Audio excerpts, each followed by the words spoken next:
All That's right. different.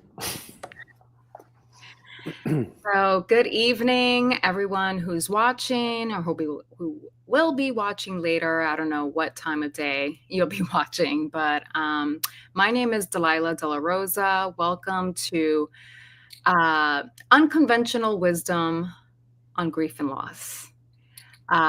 Next to me here on the screen is Steven Morrison. He's the creator of Spiritual Workout.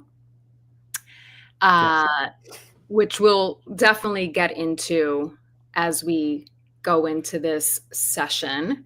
Hmm. Um, Basically, what we are doing here for everyone, just to kind of get everyone on board.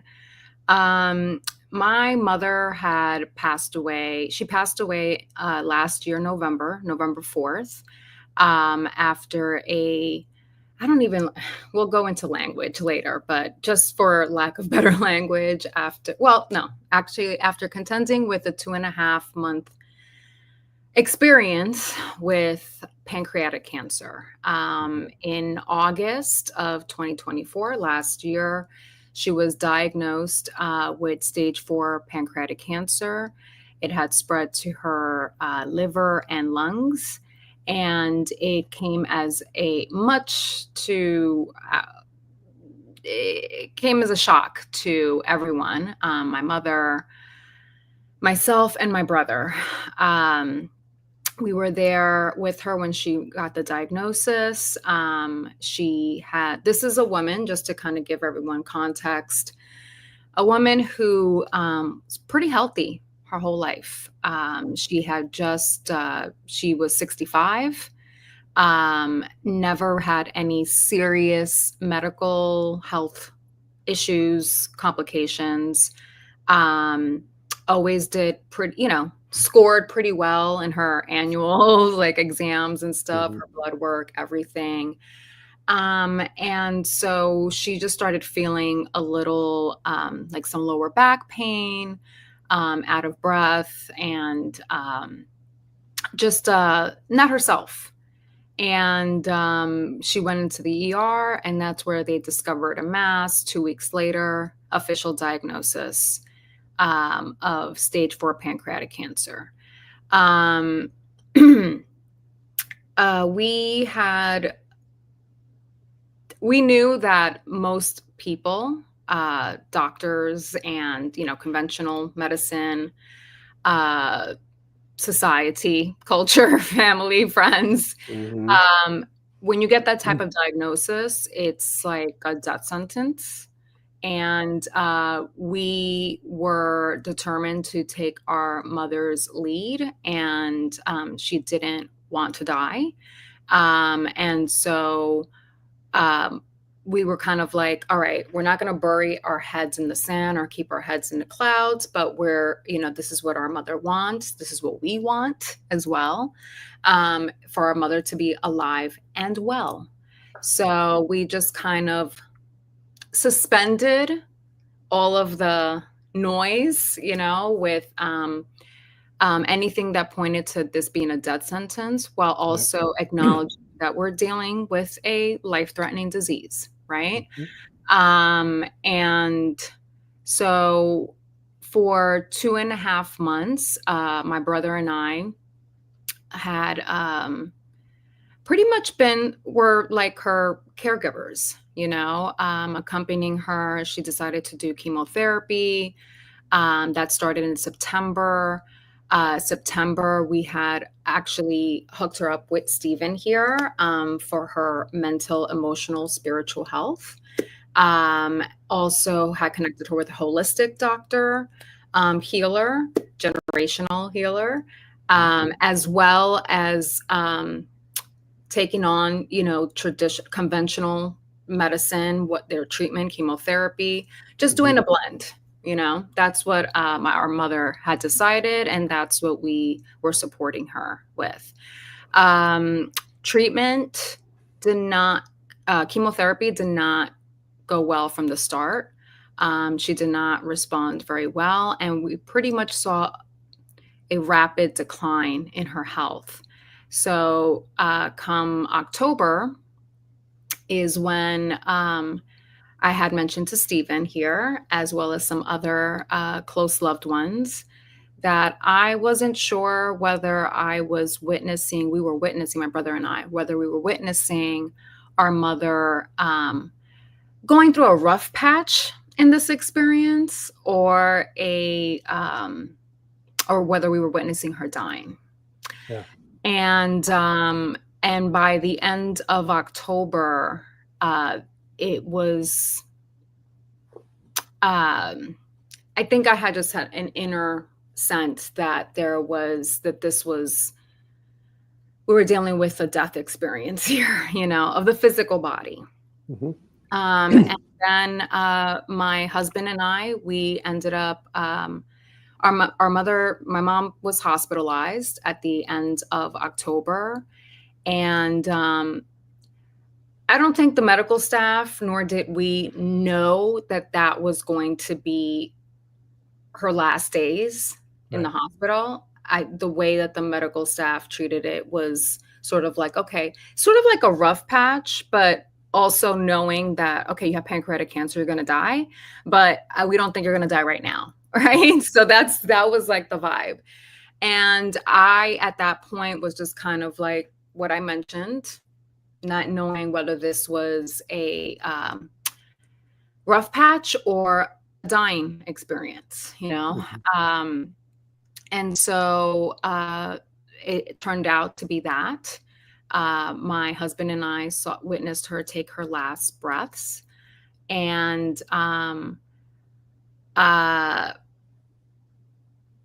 now, after she passed away at the hospital, she was surrounded by family. I was right there, and I wanted to be there and to witness her last breaths. I think now, in hindsight, mainly, I just wanted always to be there, even if it was challenging. I wanted to be there. And I think I wanted to be there because I wanted to see that she actually passed away in peace. Because those 2.5 months, she was not in peace. And there was a lot of resistance. Like I mentioned, she did not want to die. Neither did we. We didn't want her to die, right? But, there was a part of us that, I think a part of me that kind of knew in October that may have been the case. When she passed away, like I said, she was surrounded by family, loved ones, care, good care. She had, the best in care, the best support network. She was loved, cared for. It was, the best that you can imagine in terms of dealing with that type of experience. And so I remember the day after she had passed away, I went to sleep, I woke up, and I was like, wow, it's actually kind of like a relief to not wake up with a prayer, a hope that I hope my mom doesn't struggle too much today or doesn't suffer too much today. So I found a lot of solace in that week, right after her passing.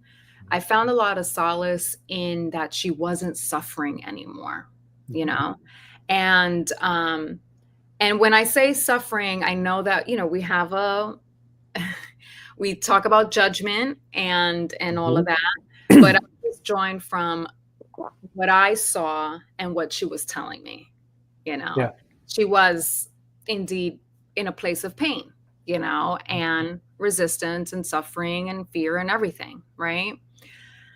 So I found a lot of solace that week, right? The weekdays of that week after she had passed away that Monday, in that, wow, that's nice to know that she's not, like having to deal with everything that she loved being taken away, or not being able to do what she loved to do, walking, stretching, going outside. She was bedridden and hospitalized. that weekend, I had anxiety and horror type of nightmares that I was like, wait, no one told me about this. I've heard of people of the deceased, loved ones coming in your dreams, coming to you in your dreams, but usually in a more benevolent Yeah. way, not in a like scary or weird kind of way, right? And definitely not having nightmares that I never have horror type of nightmares. And I had them. Like Stranger Things, Black Mirror type of like nightmares. I was like, what is going on? And that completely shook me up because I was feeling a little more at peace, like that week leading into the weekend. So that like really threw me off. And then I was like, okay, I guess, life isn't linear, but come on. Like and working with Steven and some other folks that I have on my care rotation. It's Okay. an honor to be there. Thank you. Yes, thank you so much for accepting the invitation. But just, yeah, I've thankfully, I have my care team that's been helping me, along the way, because Stephen told me that, those 2.5 months that you were taking care of your mom, um, you, even though I felt like I was fairly present, right? You were present for and to her. Right. Right. As well as what was coming, because I didn't have my mind didn't go into like, oh my gosh, what's gonna happen? What's gonna happen? Like it actually was like, okay, this is what's happening, this is what's happening.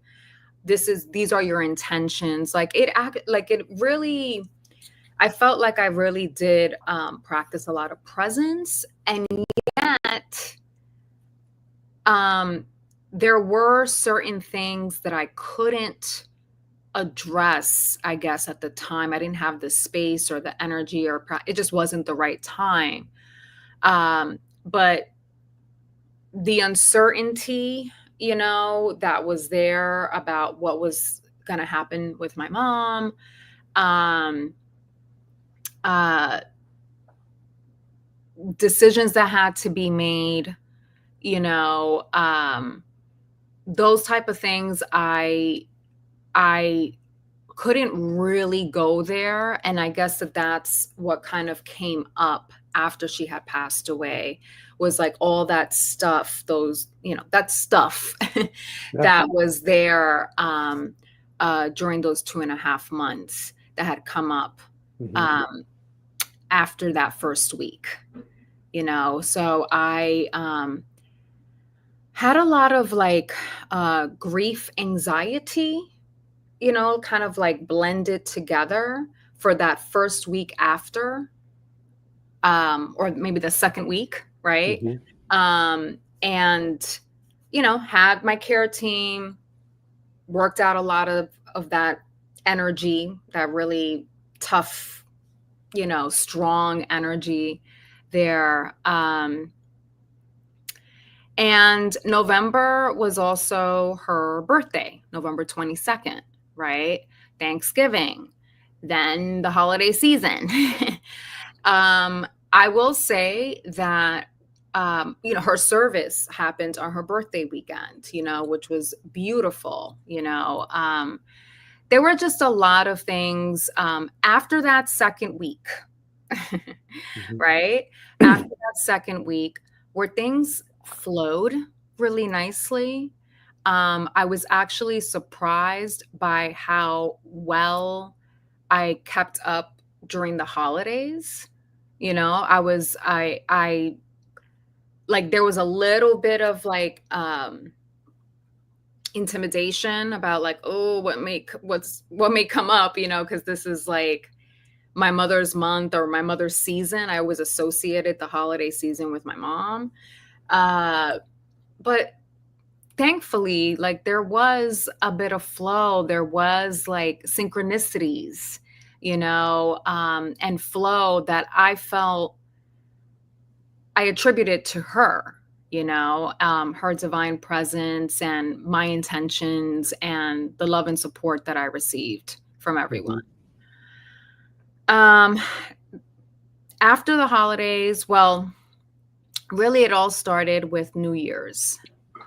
New Year's is when it felt as if that was like the hardest holiday to deal with. And I think it was because time, it felt like with the holiday season, it was almost like a suspension of time, Yeah. you know? Everyone else was kind of slowing down too. It wasn't like regular routine. Mhm. But with the new year, or according to the Gregorian calendar, with the new year, it felt like, ta-da, what's gonna happen now? Right. And it just was it stood out even more so that she wasn't here in this physical plane. And since then, I've been vacillating between um, grief and anxiety and inspiration, uh, inspiration, motivation, productivity. Inspiration, motivation, productivity. Yeah, yeah. Productive, like emotionally, spiritually, and physically, like Mhm. materially productive, Mhm. right? What I notice is that the grief and anxiety, I don't know what comes first or anything like that, but I keep, when you are doing some, what is it, caretaking or caregiving? Are they the same? Caregiving, I think, is the Yeah. term. When you're doing some caregiving to someone who is ill. And that to me, just to me anyway, implies not a doctor, nurse, it's family Yes. people, Okay, good. Yes. putting their Or- life and giving care to a family member or close friend or something like that. So, my brother and I were doing a lot of the caregiving, being with our mom every step of the way. And with that, we witnessed, her dealing with the pain, the resistance that she was experiencing. And those images, the memories come up for me, Mhm. and they make me feel really sad. Of course they do. They make me feel really sad. Um, Also, and then I had someone from my care team give me some advice or a consideration Mhm. on what to do about that, which we'll get to in a little Okay. bit. Because it's not really working right now, but I want I want to talk to you about that. Um, so it's like, and they're strong. They're really strong memories and images that I'm like, okay, like, whew, they have a lot of charge. Mhm. And it's been quite challenging to pivot from that. Physically, I will have like this weight in my chest that goes from front to back. And it sometimes goes like all the way up to my throat. This feeling that you're like wanting to cry, you know, just like that, like heartache. Okay. Like Yeah. heartache. Right. And uh, so that's that. When I see photos of her younger, right? Or even just, when she was 65, right? Like, um, but especially when I'm seeing her like a baby, like I have all her photos and stuff. And thank God for that, thank you for we have that documentation. But when I see the photos of her, it's like I start getting sad because I start thinking, what comes up for me is this, look at how happy she is here. This Mm-hmm. wonder, this happiness, this beauty, that she has. And the end of her life was just so not that, you know? Um, it was filled with despair, And again, what I'm witnessing and what she even told me, what Mm-hmm. she expressed to me, what she was feeling. Mm-hmm. So it's hard to see those photos, it's hard for me to see those photos. It's sometimes, Because of the contrast to how she was at the end of her life. yeah, it's almost like I think what comes up for me is that it's like I see those photos of when she was a toddler, when she was a teenager, when she was in her 30s, 40s, 50s, 60s, and her, like, what comes up is like, wow, who she who would have known that this is how she would have passed away, like something that was so unwanted, by her, by us. Mm-hmm. And I'm just telling you honestly, like what comes up when I And see I'm these images. just to Well, the happy memories. I get it. And just to be sure, like I'm still just listening to all this, right? Sure, yeah, yeah. For And, now. and and if you ever feel compelled to Okay. say something, please, by Yes. I all was like, means. when do you want me to jump in? Yeah, Right. no, no. By all means, when you're feeling compelled, to say something. Okay. I did want to go back to the images of her sick, Mm-hmm. okay, and her expressing her distress. Mm-hmm. Um, One of the practitioners told me, actually this week, because I was saying that these memories kept coming up, or they keep coming up, and it's really dense. It's pretty heavy. And she said that in no way will you be delusional by doing this or trying to like fake it or whatever, but instead of, when you have those images come up, why don't you think about her at her healthiest, most vibrant, you know? Uh and almost like replacing those images with those happier, vibrant images in the bed, in the hospital bed. And I was like, okay, like let me try that. Let me try that, because it's like it's almost like you're rewriting the past a little bit, is what she was saying. If I got it correctly, right? I maybe I didn't, but I feel like this is what I got from it. So I tried doing that. But again, anytime I try to replace those images of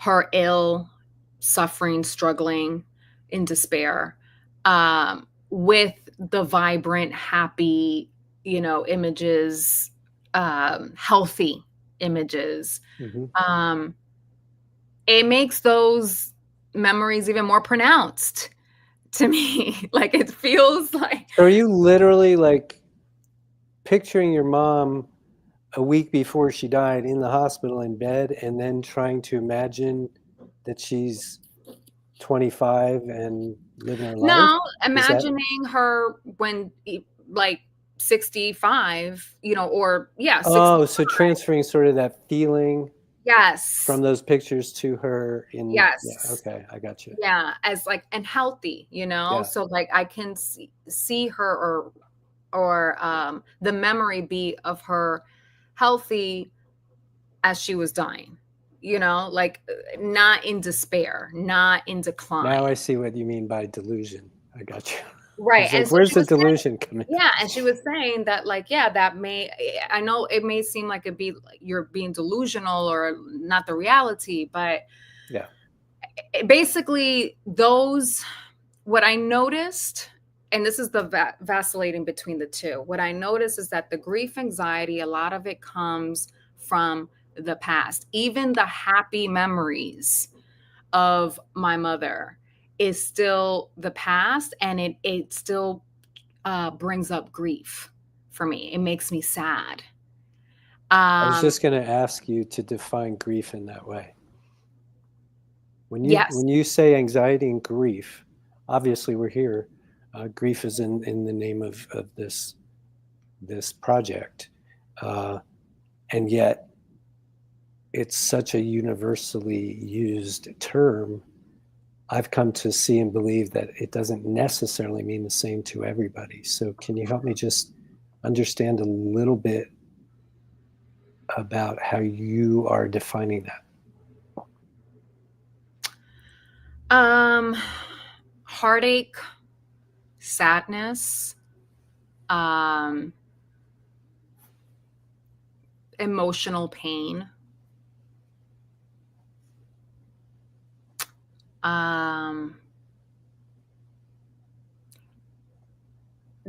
density, like a heaviness, like a heavy cloud, like a heavy dark cloud. All right.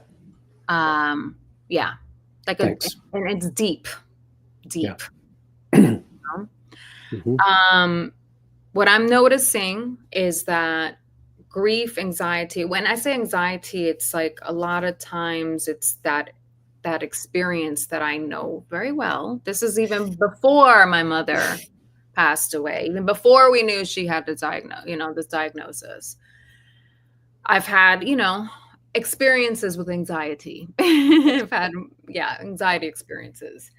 And what comes up, it's like a little bit of a mesh, the grief and anxiety, but usually it comes in the form of like, fearing loss of many different types, different people, my husband, my brother, my father, other family members, loss of my own health. So some health anxieties can come up.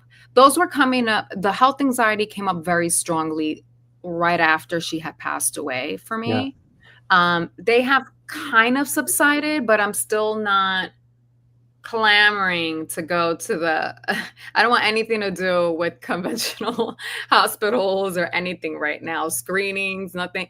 I need a little bit of a break right now because I'm feeling a little too vulnerable for that. And that's what I mean by anxiety there. Okay, thank you. And again, when I'm in that place, it's usually when I'm thinking about the past, whether it's good or bad, it just brings that up. Okay. When I think about, and thank God my brother and you actually brought this up too. My brother, he told me that he's not really keen on reminiscing about my mother, again, past, with family. But what he wants to focus on is bringing our mother into the future. And I love that. I mean, I was like, do you understand what you just said? It's probably one of the wisest things I've ever. Because when he said that after what you told me, because I mentioned to you that, we've been looking for a new place to live. We've outgrown our place and we're looking for a new place to live. And it was something that I had told my mother before too, and especially when she had gotten this diagnosis, we were really looking for a bigger place so she could move in with us, blah, blah, blah. Right. And so after she passed away, the thought of finding this new place and, my vision was for her to be right in there, right? Like just partaking in all of it, like her being right there and all this stuff.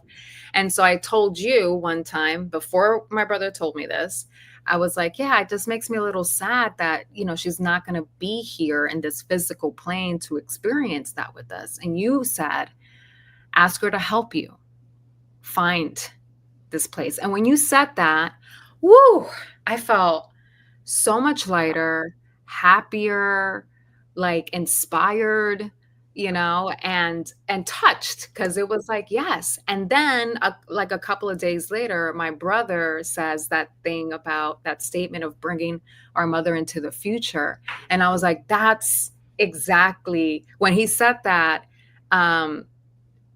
Again, lighter, inspired. I was like, yes, Michael. That's my brother's name. I was like, yes, Michael, exactly. I love that, like, and it just, and it felt like it was really speaking to my long held intention of connecting with the divine, Mm-hmm. right? And in a way it was like, this is the thing possibly that will have me connecting to divine. It's like, while her physical presence isn't here, um her divine presence could be, would be, right? And it just made me more inspired. It made me feel like that was that magic that I needed to have, that magic carpet flow in my life that I've been intending for, for so long. Mm-hmm. So that's what I mean by like inspired and motivated and Yes. productive, right? Um so that's where I'm at these days, Stephen.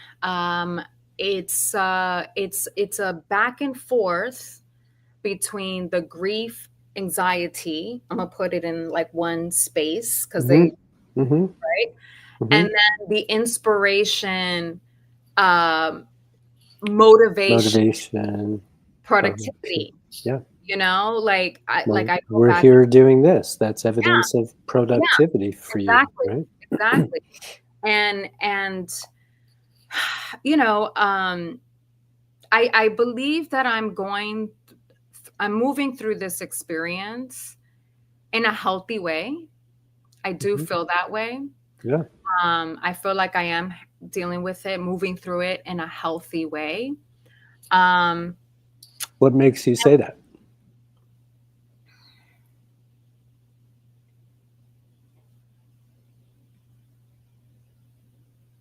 it's the sense that I have, you know. I feel like I'm taking my time, you know. I'm I'm able to do things, like I don't feel like I'm stuck, I feel like I'm moving Mm-hmm. at a pace, Good. and yeah. So, in the most general sense, illness, disease is energetically representative of stagnation, or stagnation is representative of illness, disease, and healing is indicated by movement. So, when you talk about moving, progressing, that is evidence of healing happening. Okay. So So with to underscore your belief that you are moving through this in a healthy way, that certainly seems to be the case based on what you just said about you're not where you were 2, 3 months ago. No, I'm not. However, I've been And feeling this month, and I've been feeling this month. Um, I'm moving, but I'm still having more experiences of verklempt, well, all right. And and moving does not mean straight line necessarily. right, right. You're good. There you go. There you go. I'm moving. I could be moving like this. Yeah, Yeah. exactly. And still ultimately moving forward. Yes. Yes. Like I said it from the beginning, and I thank spiritual workout, for this. If you want to give people like a little You, summary of you what spiritual can. work. Okay, it's a practice that helps us live more consciously and intentionally in our lives. Okay. Um, and so I've been working with Steven for many years with spiritual workout online. But I've been familiar and practicing spiritual workout for, I mean, how many years now? 20, maybe? Something like that. Yeah, 15, 20 years. Yeah. And doubling down on spiritual workout for, in the last, since the 2020s began, because I've experienced a lot of deaths, physical deaths, of loved ones, people that we know, people around us, through the pandemic, as a result of illness, the other things happening. So I was putting it into practice. Okay. Mhm. And with this latest, physical death of my mother, it's like prime time. Oh yeah. Prime book Well, time. it Okay. really is, because you've been in it so long and you've witnessed so many. We I have an online version of it, and Delilah co-hosted for 5.5 years, so she has well more than 1,000 hours of hearing and taking in and participating in her own spiritual workout practice. Uh, Spiritual workout is just a place to go to talk about the same kind of issues you talk to your therapists and intimates about. I used to be a therapist, and now I'm just the spiritual workout guy. But we still deal with everyday issues. And one of the benefits of the practice, usually people come in like you go to a therapist and there's something wrong and we want to fix an issue. And yet, that usually turns in, well, now I have this issue, now I have this issue, and then some years go by. And then we really build up the practice. And that's what I appreciate, Delilah, about what you're saying right now, is that having that practice to apply when, quote unquote, something big happens, when the rubber meets the road. And there you had those tools inside you. Yes. And Practiced. so I didn't have to start from square one Right. and exacerbate the pain, the emotional pain of Right. it, because I didn't think like my mother shouldn't have died. I'm not thinking like, what a tragedy, right? Mm-hmm. I'm not thinking like this wasn't supposed to happen.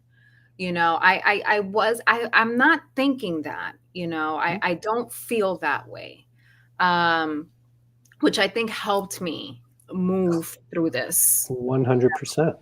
and be able to be present with her. Well, and fundamentally, what we're talking about is just what are we believing about what's happening, Right, exactly. which is such a big part of our If practice. anything, my sense was that she wasn't meant to grow old, you know.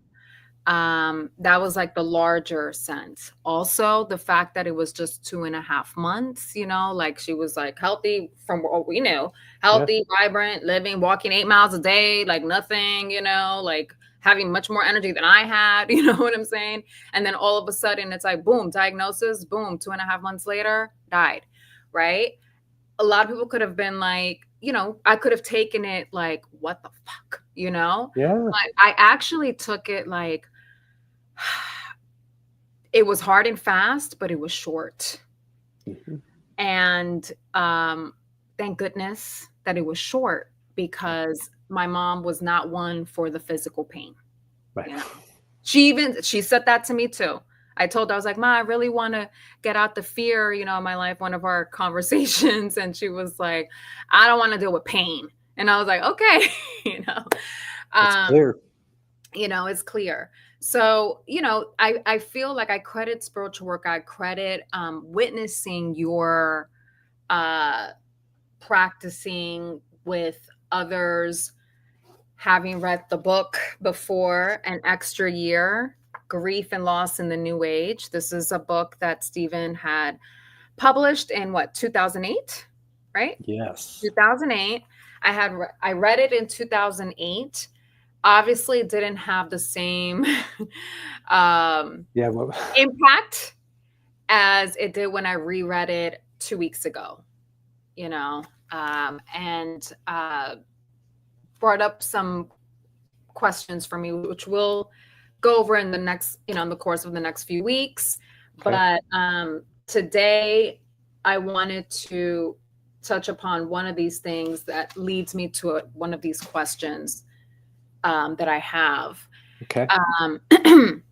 Because like you said here, which I felt like was what helped me, had spiritual workout help me move through this is the idea of like when you said would do to your partner back in the day. So yeah, that book is about my experience after my Yes, partner died of cancer in of his 30s. cancer Yeah, in 2006.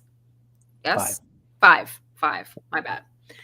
Right. And Stephen had said on page 70 Oh, I know. that when he was talking about some of his like big cries, okay, because this is Right. you're one of your big cries, and you're like, wow, you know, what are you thinking that's leading you? What's behind those cries? What are some of those thoughts that are producing those feelings? And you said that, well, the thought of he was supposed to be here with me makes you feel really sad and grief stricken versus, ah, I was supposed to be here without him. Okay. And that didn't bring on that sound. If anything, it brought some wonder. And that's kind of, it stood out to me because that's how I'm feeling. I do believe that I wasn't supposed to live the rest of my life, how long that is, um, with my mom here in this physical plane. Why? Because she's not here on this physical plane, right? That's a spiritual workouter. Right? Because she's not here in this physical place. So I was supposed to not be here in this physical plane for the rest of my life Right. with her here in this physical plane. Right. And that doesn't produce sadness. You know, that doesn't produce sadness. What it does is sort of kind of guides me more towards seeing it like with wonder, and also like she's like that magic, that guardian angel for my living my best life. And I start feeling good about that, right? I start feeling like inspired, and that's when I move, right? Yes. And I move. And then I'll have the images and the memories of her dying, you know, and sometimes when I'm like, because you know, I'm bi-coastal, so, and I've also started going to board. I started living away from my parents since I was 14 because I went to boarding school, then I went to college. So I would spend months at a time sometimes not seeing my mom. You know what I mean? Still communicating with her. We were close. You Oh know, yeah, we I were know. close. Still communicating with her and all that, but now it's like, okay, you know, I'm kind of familiar with the idea of not being in physical contact with her.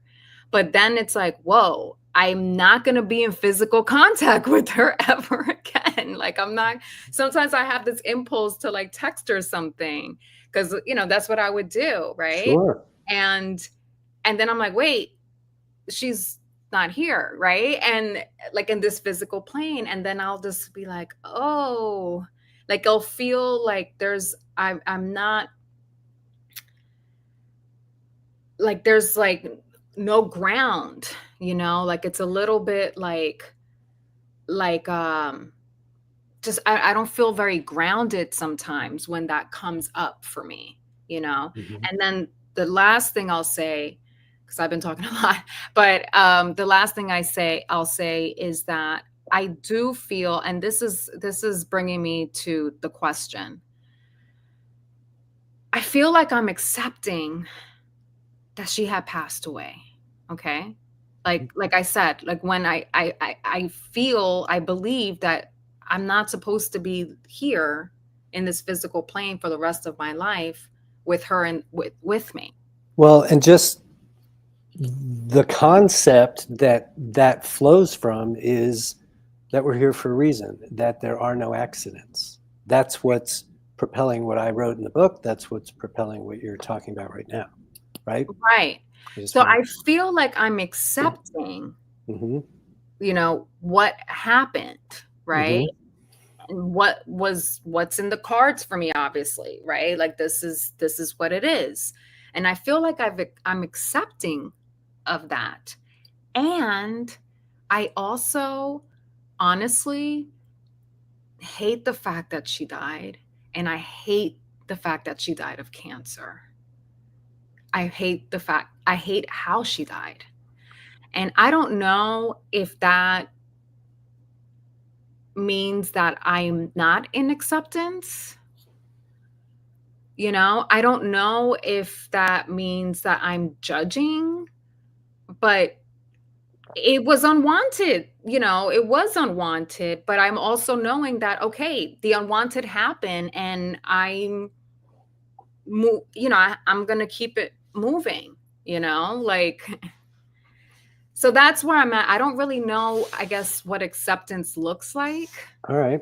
Yeah. Well, you already answered your own question, because hate is resistance. Resistance is non-acceptance. Now, you might say, well, I'm 80% accepting. Maybe it's partially that, where you've got some acceptance and some not.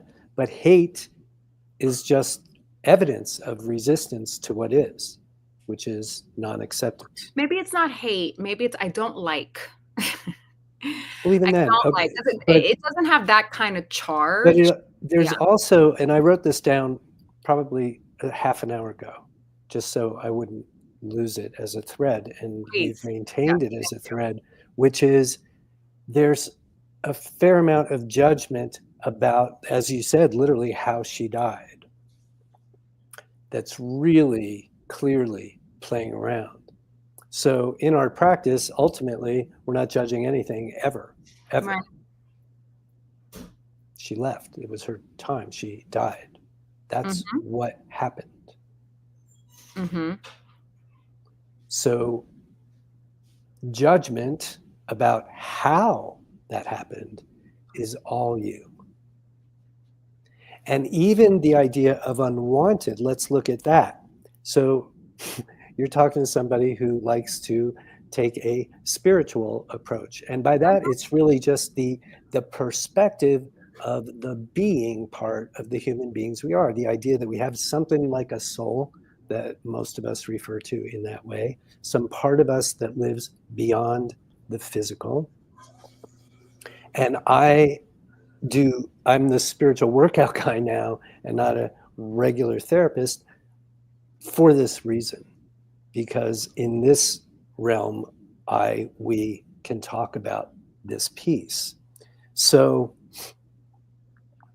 when we choose to believe that there are no accidents, that everything goes the way it's supposed to go, that it is impossible for any of us to ever fully comprehend, if even a little bit, to say nothing of all of it, another person's life's journey. Mhm. I say it all the time, like, I'm having enough time figuring out my own. You and I have known each other and been close friends for 2-3 decades. I don't know your life's journey. I don't really know. How would I? I can, we can talk about it. You can tell me things that you think it is, but I don't really know. And so when we say unwanted, that's a judgment. And is it really true? Because nothing is unwanted, because everything is by choice. Getting born on purpose for a purpose is a choice on a soul level, Mhm. even if it doesn't look or feel that way once we're here.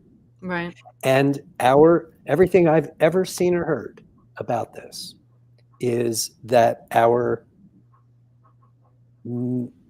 method of death, exit, and timing is also not an accident Mhm.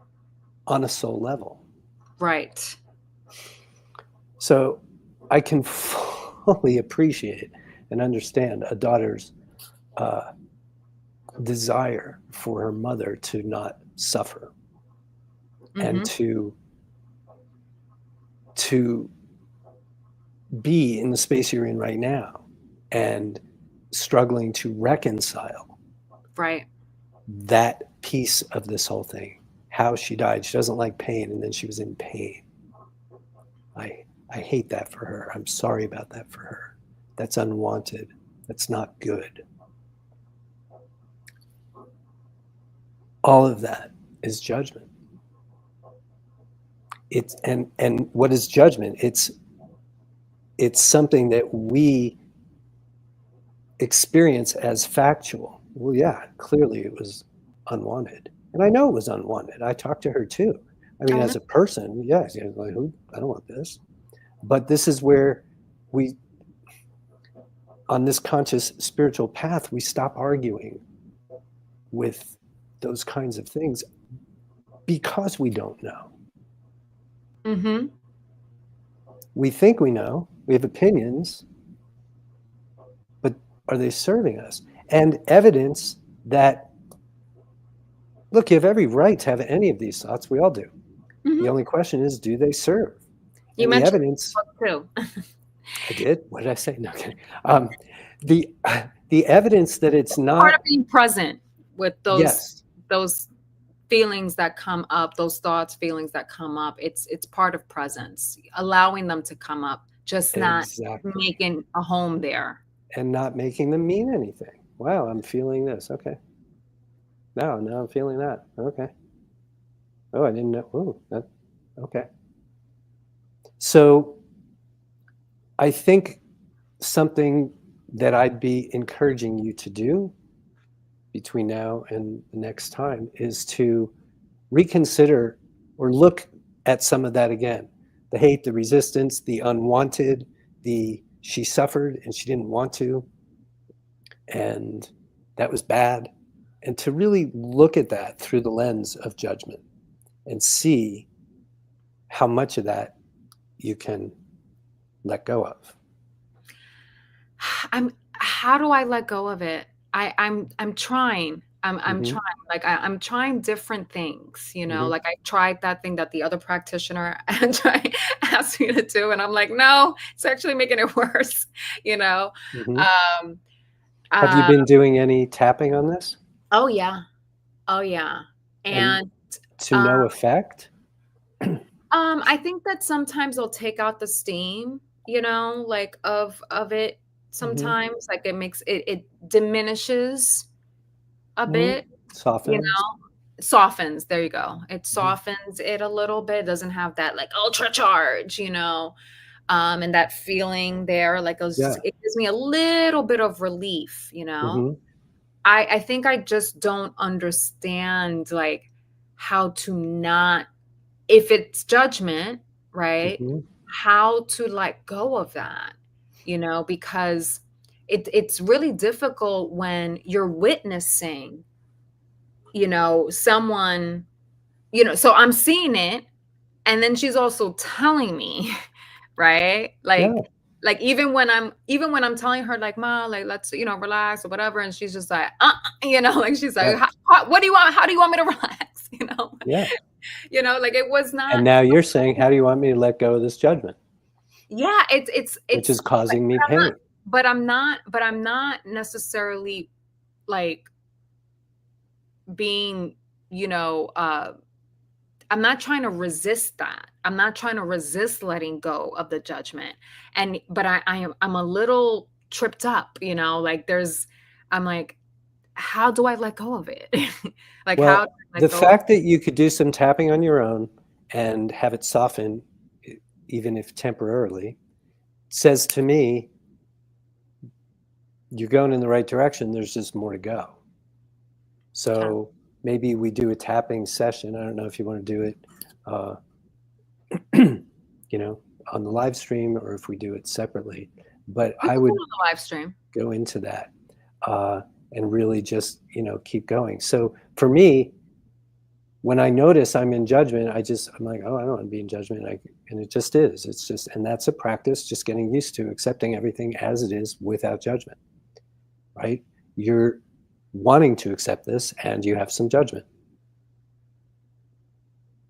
It's okay. So the solution is to lose the judgment.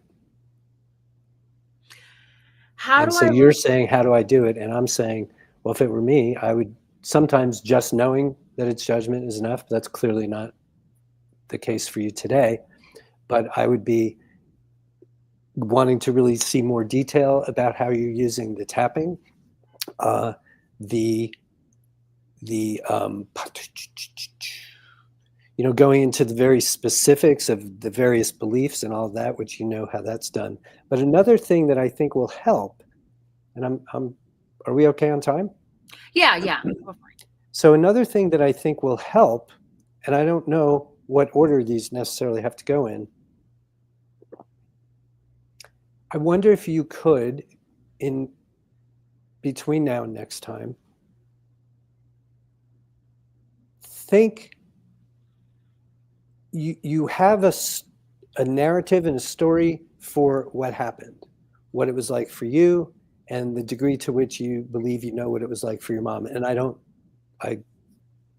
you know what it was like because she told you on a human Just level. from what she told me. I mean, on a soul level, I don't Right. know, right? So here's my suggestion.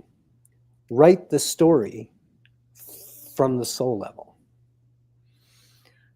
Good. That's a good one, because that's a good one. And then let's see how much judgment, if any, is left. So you as a soul, your mom as a soul, other people, if they need to be involved in that. I already know for myself on a soul level. I believe that this experience was for me to further my connection with the divine. Which has been on your agenda since long Yes. before your mother was So diagnosed. I know that part. Yeah. But on a soul level, I guess on my mother's behalf. Yes. Think That about that. Because as we're talking, I mean, that is actually, that really resonates. All right. Well, I'm going to shut up then. Because that resonates because it speaks to me, because that's really the judgment, the conflict with the judgment is because I'm judging from the mind level, that conscious mind level, and her conscious mind level, which was like, fuck this, right? Like, I don't like this shit, like I'm not trying to die, like what, I'm not trying to die like this, you know what I mean? What happened, like, what's going on, like all of that. Conscious mind. But when you say try to write from the soul level, that's, I think, could possibly be the way for me to let go of the judgment. And again, ask her to help you. Okay. Are you talking to her? I do. Sometimes I forget and speak about her in third person, and then I'm like, wait, let me talk to her directly. Like put it out there. Yes. Let her help you tell the story. Let her help you tell her story. See what happens. Yeah. So crying. I'm tears. So Delilah's crying. So happy because some truth. Yeah. It's touching. And so it makes me happy because what we're talking about is resonating with her. That's all. What does that mean? It's that part, the soul part of her is saying yes, all the way yes to this suggestion. So that's all there is to do for today. Yeah. Yeah, I think the tears is coming from like, okay, this is maybe the way, Yes. And look at the title of this project that Delilah came up with, Unconventional Wisdom on Grief and Loss. This is unconventional. It's the most conventional thing in the world, that we are souls and bodies.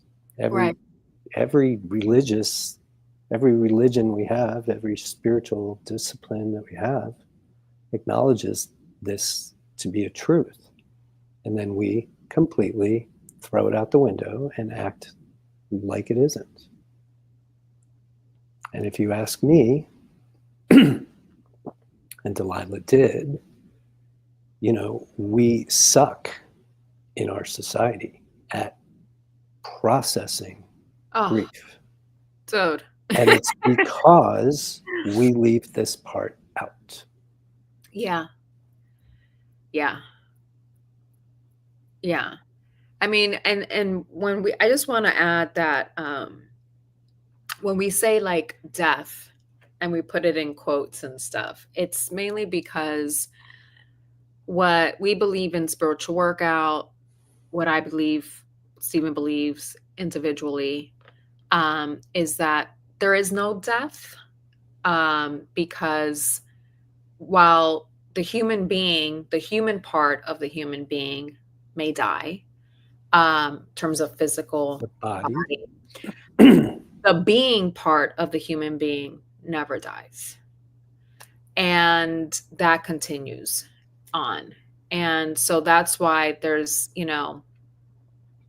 while there may be a physical loss, Yes. the intention for me, at least, is, and perhaps I'm thinking on the soul level for my mother, spiritual gain. Yes.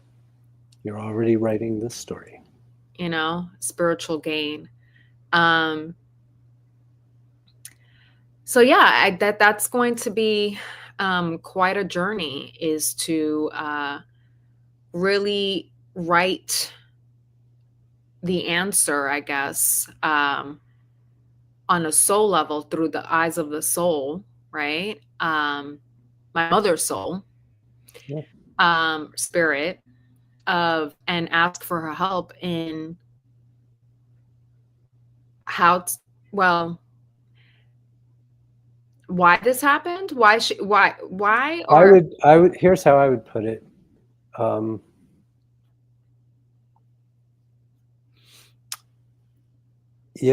Mom, from the ground level here, what your death looks like to me. Now I'm wondering what it was like for you on a soul level. I know what it was like for your body. Yes. Okay. But and that's not easy for me, because I keep replaying it, and I know that's not really helping me. Mm-hmm. But I don't have something to replace it with. Help me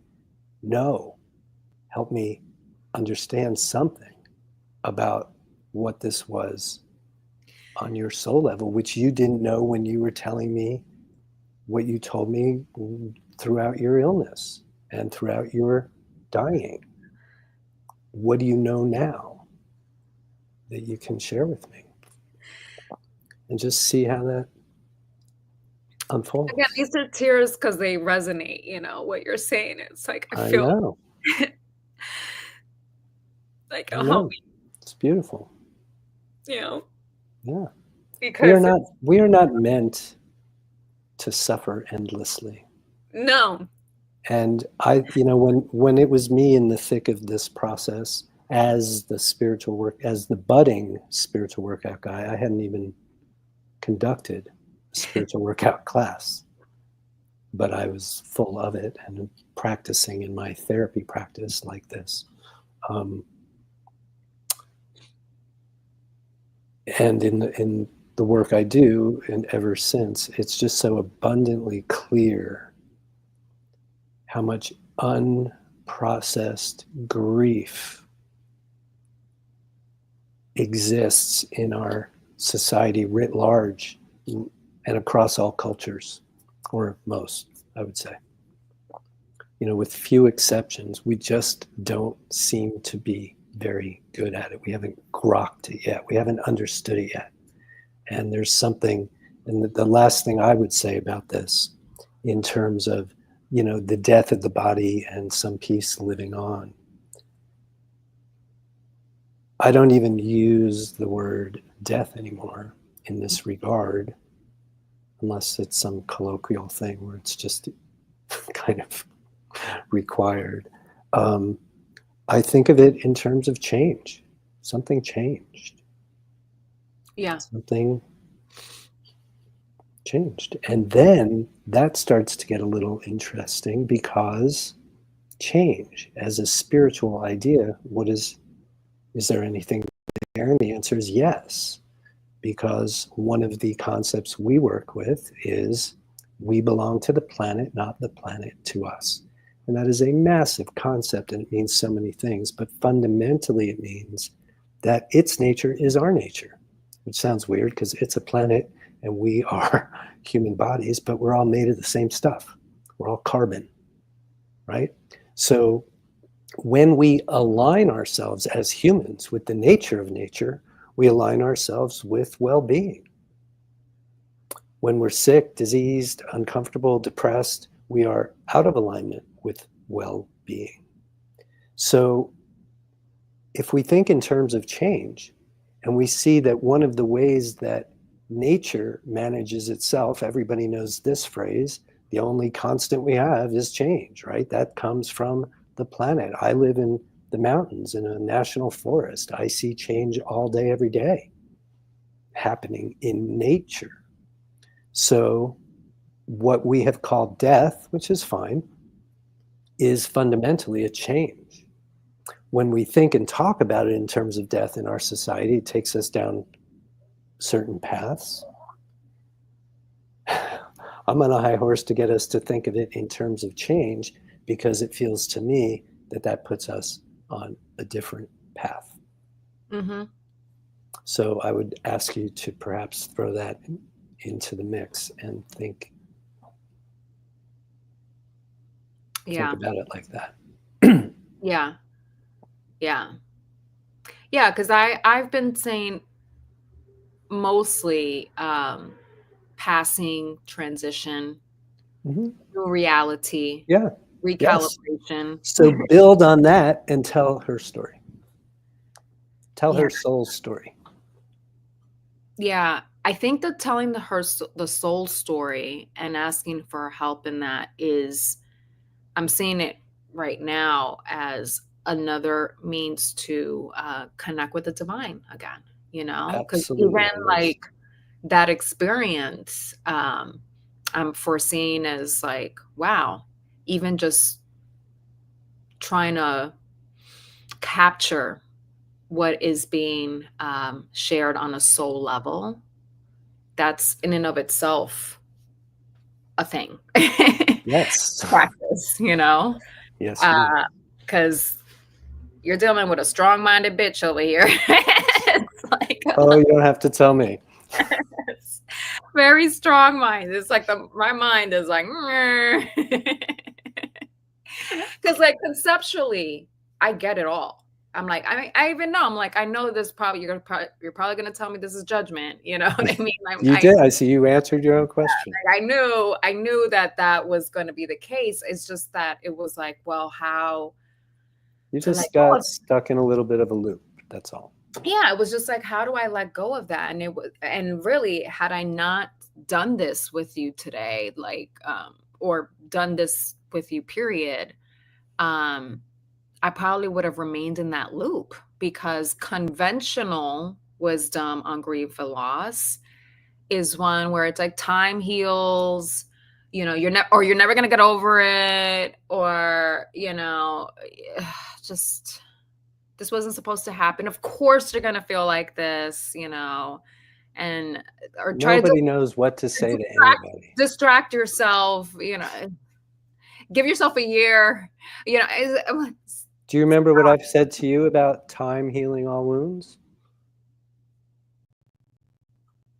Not just to you. Other than that, it's bullshit. Yeah, it's a load of crap. Because then I wouldn't have people coming to me 15 years, 10 years, 20 years, 25 years after the quote, death of a loved one, talking to me and as though it just happened. Time does not heal that wound. Not by itself. Intention heals. Yes. Yes. So we'll talk about that coming up. Exactly. Too. Exactly. So you heard it here, folks. The homework. She's got some homework. Homework here is to really write the soul's story. Yeah. My mother's soul's story. Yes. Is that okay to do, considering that it's her journey?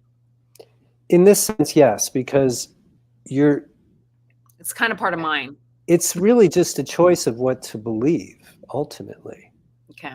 And we're all making up meaning from everything anyway. True. So I think built into this exercise is I might be 100% right and I might be 100% wrong, but this feels right to me. This makes sense. This is a nicer way to think about, because I don't care who it is. Every single human being in a body has a soul, this part of them, right? So as you imagine her, you know, I don't know how far back you want to go. If you want to go like the last week, the last 2 weeks, last whatever, but imagine you see what she was doing in her physical life. Can you start to imagine what might have been going on the soul level? Just play around with it. We're making up the story anyway. True.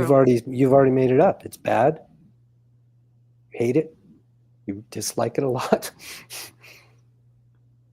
Mm-hmm. Unwanted. She suffered. Unwanted. Exactly. Not desired. Right. So tell a different story. And to your point, of course. But like a story that I believe. Yes. Not reaching, because that's another thing. We'll get into that another time, but I don't like the feeling like I'm reaching. No, this is why I say just give you this, luxuriate in this. Yes. Give your spouse space, room, and time. Invite your mom in. Listen to your intuition, you know, and you have experience writing. I know that. Mm-hmm. And you know what it's, I know from what you've shared with me in the past, when you're in the flow of writing and when you're not, just like anybody who writes, you know, it can understand that. And so this is when you're in the flow and you're just feeling present, you're feeling the thoughts that come to you are going to be accurate. Okay. You know yourself well enough to know, and you just said it, if you're kidding yourself or not. We're trying to force something. That's not the idea here.